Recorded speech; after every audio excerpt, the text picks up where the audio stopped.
इसके में उसके में भी सब फातिमा की नमाज है। नमाज में कभी कभी अजान होने लगते हो।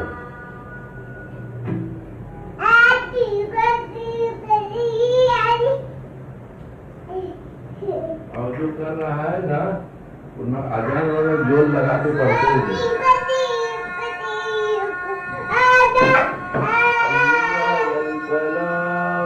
आँख बंद हो कर लेते थे तब ज्यादा जोर लगा।